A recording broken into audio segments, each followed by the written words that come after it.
Chapter 1, Understanding Leadership, Introduction. This book is about what it takes to lead. Everyone at some time in life is asked to be a leader, whether to lead a classroom discussion, coach a children's soccer team, or direct a fundraising campaign. Many situations requires leadership. Leadership, according to Ross, 1991, is a mutual influence process involving both leaders and followers. But in every leadership situation, expectations and demands are placed upon one or more individual to initiate and take responsibility for a decision, an event, or another need. A leader may have a high-profile, example, an elected public official, or low-profile, example, volunteer leader. But in every situation, leadership demands are placed on the individual who is the leader. Being a leader is challenging, exciting, and rewarding, and carries with it many responsibilities. This chapter discusses different ways of looking at leadership and their impacts on what it means to be a leader. Leadership is a trait. A trait is a distinguished quality of an individual. Defining leadership as a trait means that each individual brings to the table certain qualities that influence the way they lead. Some leaders are confident, some are divisive, and still others are outgoing and sociable. Saying that leadership is a trait places a great deal of emphasis on the leader and on the leader's special gifts.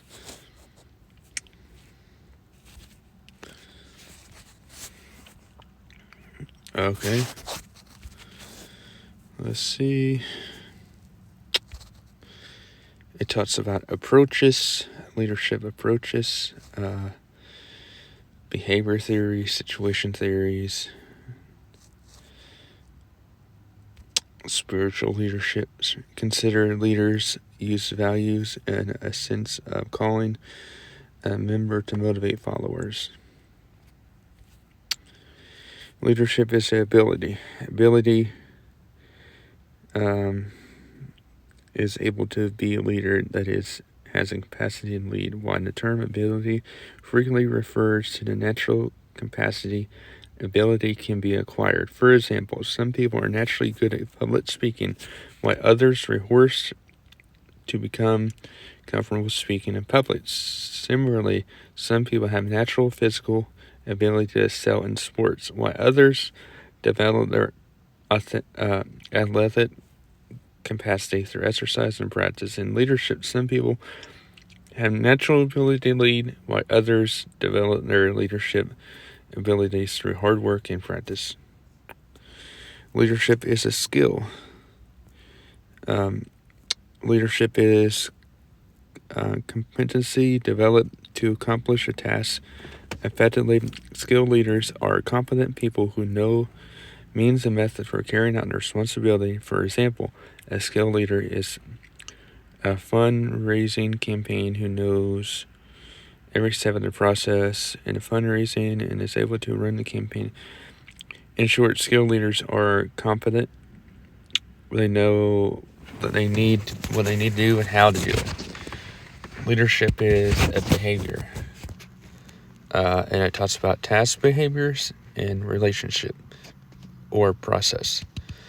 Task behaviors are used by leaders to get the job done. Example, leader prepares an agenda for a meeting.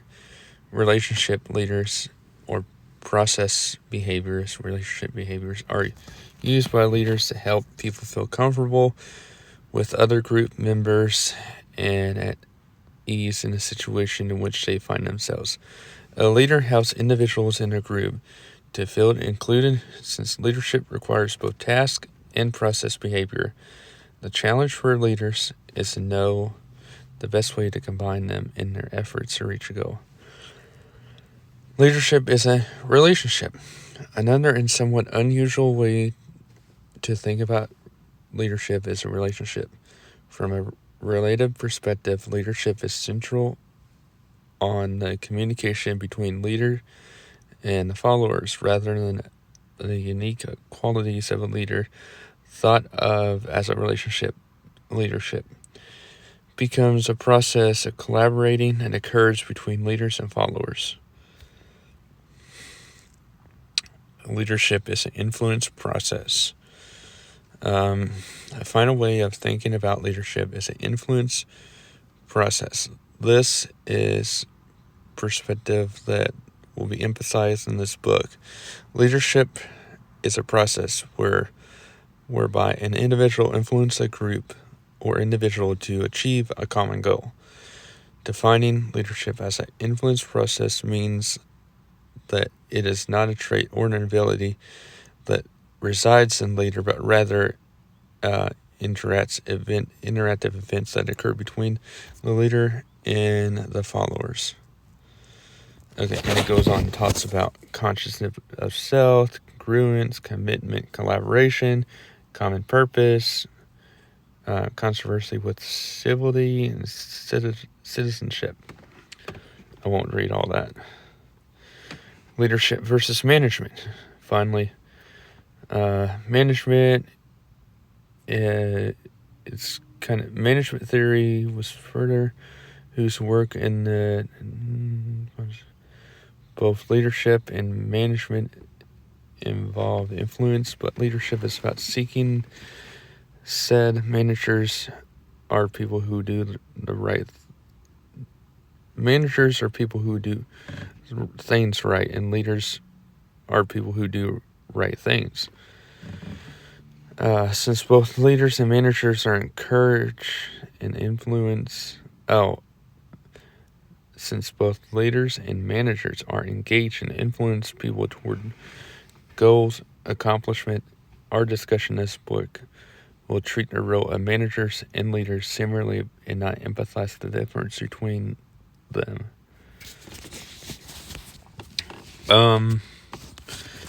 Dark side of leadership, obviously the bad people, and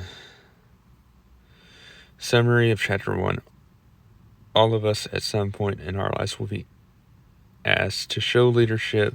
When you are asked to be the leader, it will be both demanding and rewarding. How you approach leadership is strongly influenced by your definitions and beliefs about leadership.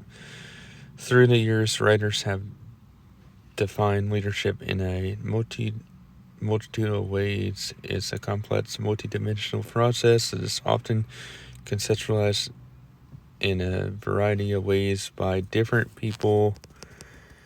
Some of the most common ways of looking at leadership as a trait, as an ability, as a skill, as a behavior, as a relationship, as a process.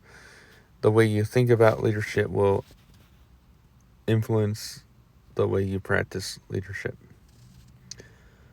Chapter 2.